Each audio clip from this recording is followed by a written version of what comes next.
I think that this has been framed as like a young person's issue, like, oh, like millennials don't want to be tied to a job. But if you look at the data, it's an older age group that is the most participating in freelancing. Hello and welcome to The New Rules of Work, a podcast from Muse.com where we explore the changing landscape of work.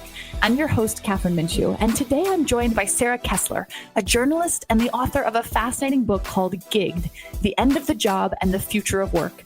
Sarah has spent years covering the gig economy at publications like Quartz, Fast Company, The Atlantic, and more, and her book was even named one of the Financial Times Best Books of the Year.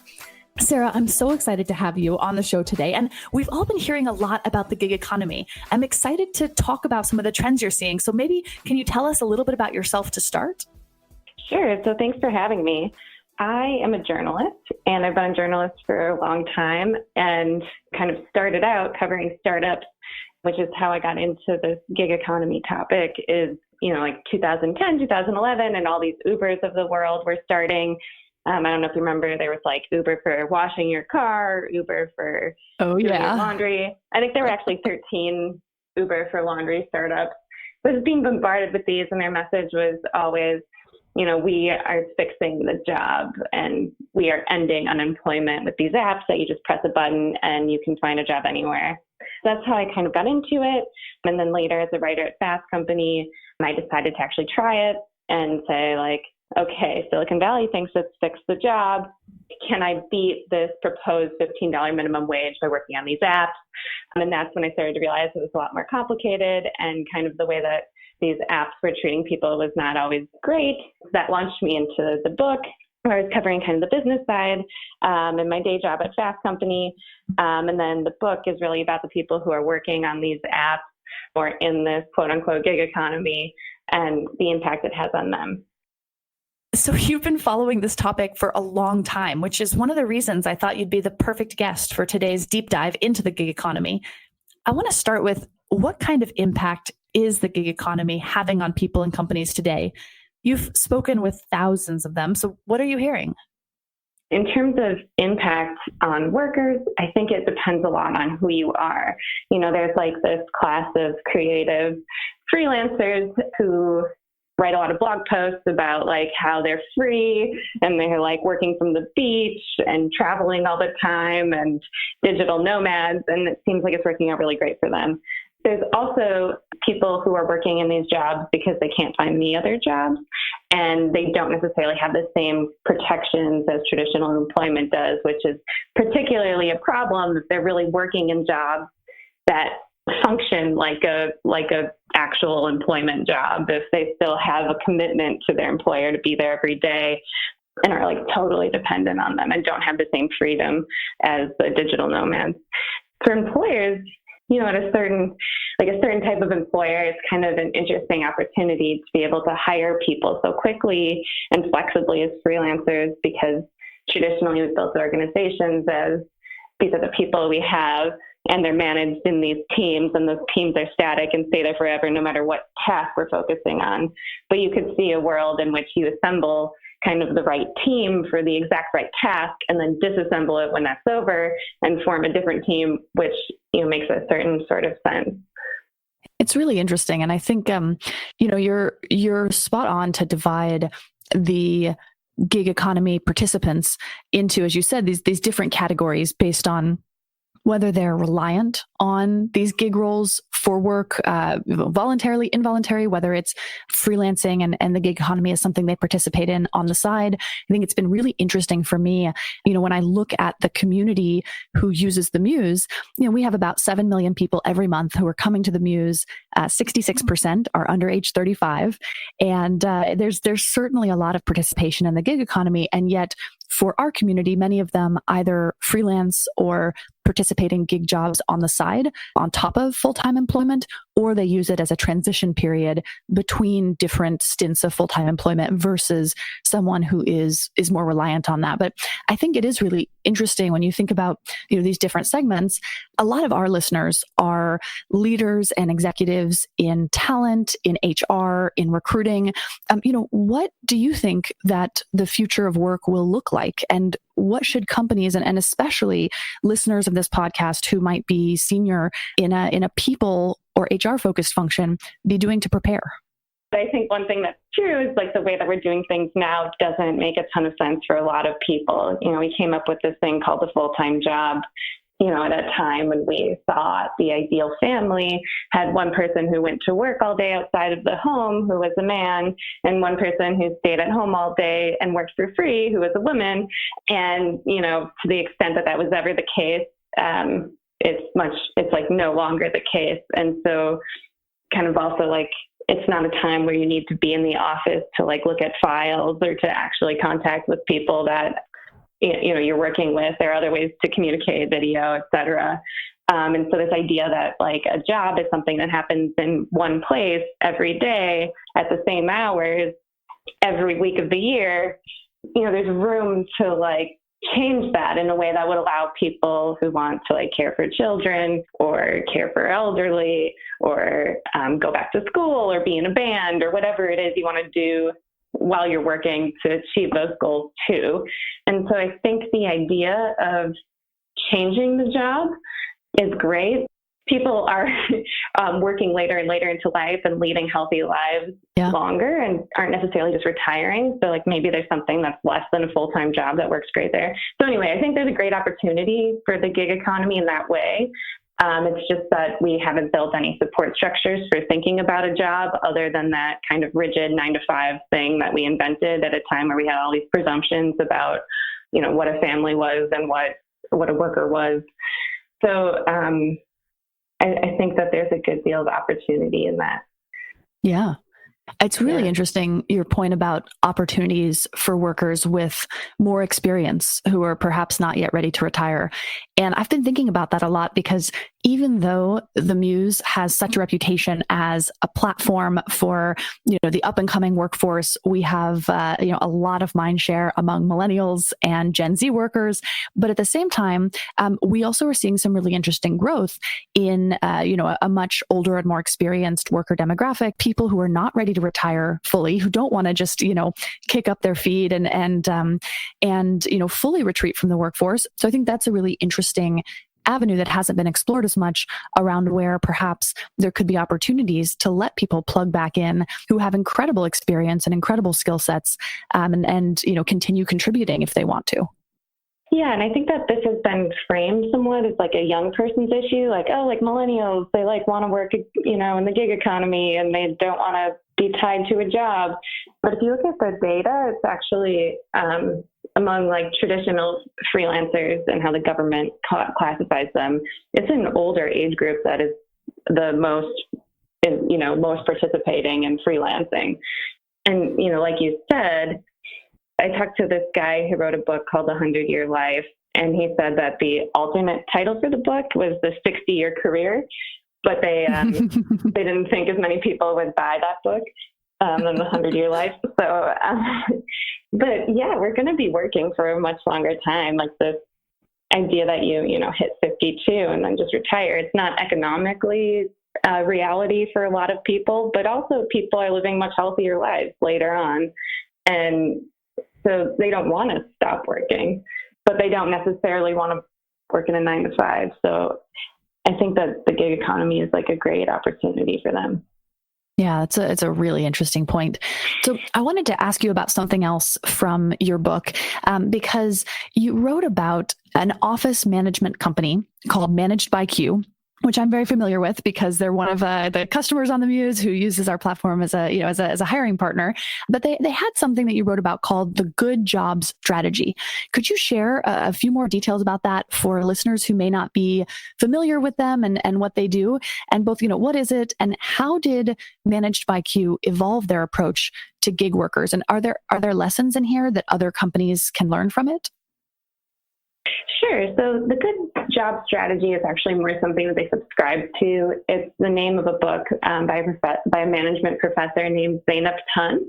And the idea is she studied a lot of consumer companies like Quick Trip and Starbucks and Costco who are good employers and make money by being good employers. And so her idea is that it's a choice. Like, you can make money by kind of squeezing every last drop out of your workers and not really treating them well. But you can also, make money by treating your workers very well and paying them more and taking advantage of doing that by using their expertise because they've stayed with you longer. By sort of like Costco and Sam's, right? Yeah, exactly. Trader Joe's. And so it's all about, there's a way to make money by leveraging kind of the loyalty and enthusiasm of the employees that you treat well.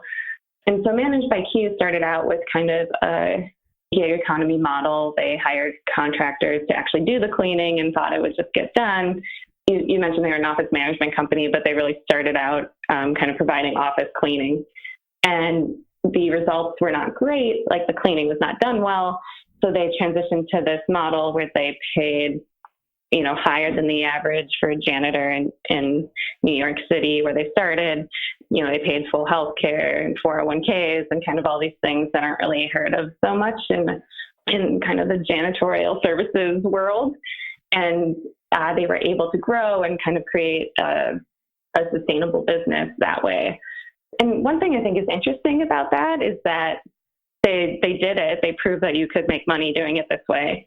But also kind of, they were a startup raising money from venture capital, and venture capital was not really interested in that part of the business as much as they were kind of the digital platform that Managed by Q was building and putting into offices that allowed kind of offices to order all these other services.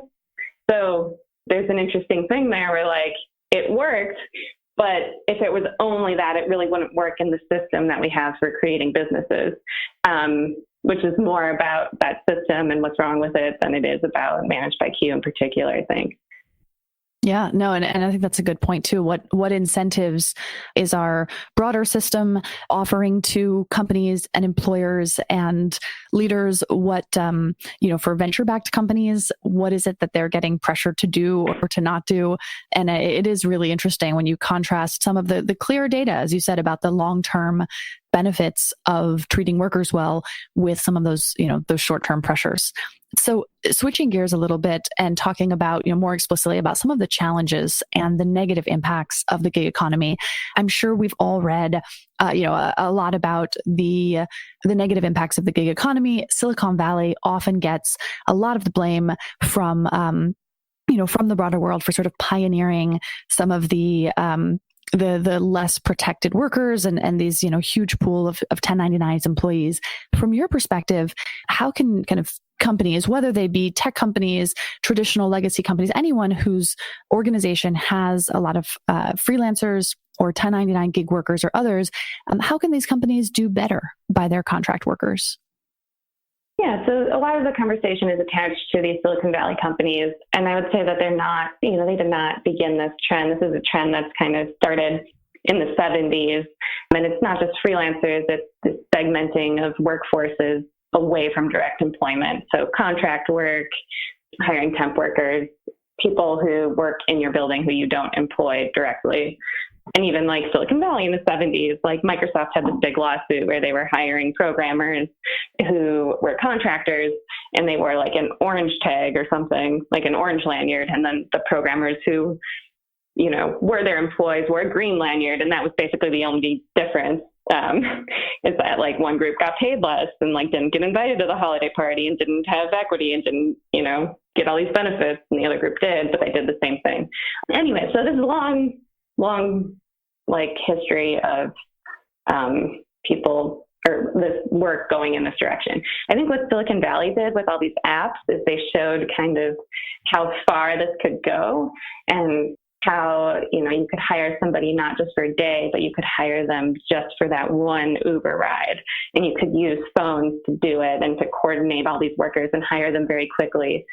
And, with apps like Uber, I think what's really kind of jarring is when you look at how much it's a game and how they're trying to control these people who aren't technically their employees without technically, telling them what to do. So they set up all these like challenges almost like, hey, like, if you drive 1,000 rides in the next, 4 weeks, we'll give you this $3,000 bonus. So instead of like, we're going to pay you a certain rate, it's like, well, we want you to work full time, but we can't tell you to do that. So you'll have this bonus after 3,000 rides or whatever. Or like, you know, hey, you can decide whenever you want to work, but if you work right now, we're going to pay you $5 an hour. If you work on Friday when we really need people, we're going to pay you $15. So like, all up to you. Make your own decision. So like kind of all this gamification causes a lot of confusion about like how much somebody's going to get paid and what they have to do to get paid, and ends up controlling them even though they're not technically being managed. I think is kind of insidious. My guess is most of your listeners are not working at those companies, and they're more so like hiring freelancers, like professional creative freelancers, and as you mentioned, like highly skilled executives. I think one of the big things that I hear from creative freelancers is just getting paid and like making sure that you have a contract when you start that has clear terms, and then actually paying freelancers after they've done the work.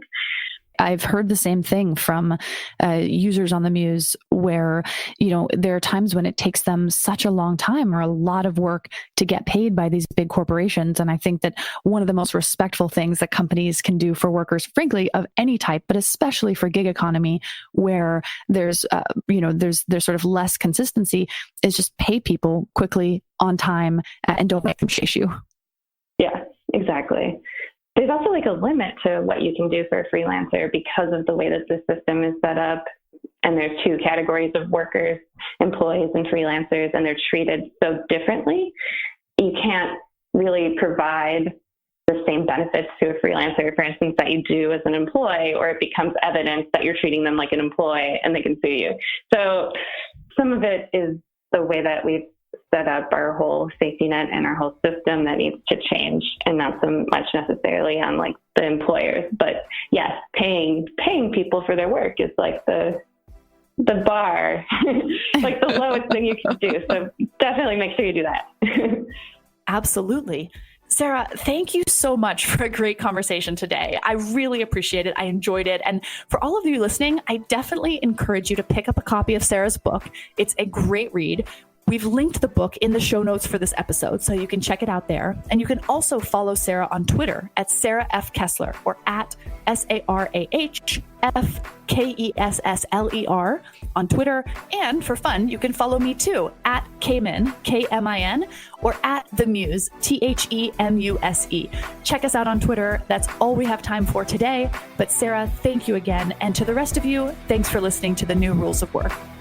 The Muse is the best place to research companies and careers. More than 75 million people each year trust the Muse to help them win at work, from finding a job to building the skills to help them grow and advance. Organizations use our platform to attract and hire talent by providing an authentic look at company culture, workplace, and values through the stories of their employees. You've been listening to the New Rules of Work. To learn more about this episode and to research companies and jobs, visit themuse.com. To ensure you never miss an episode, subscribe to the show in your favorite podcast player. If you have any questions for The Muse or for host Kathryn Minshew, feel free to reach out to press@themuse.com. Thank you for listening. Until next time.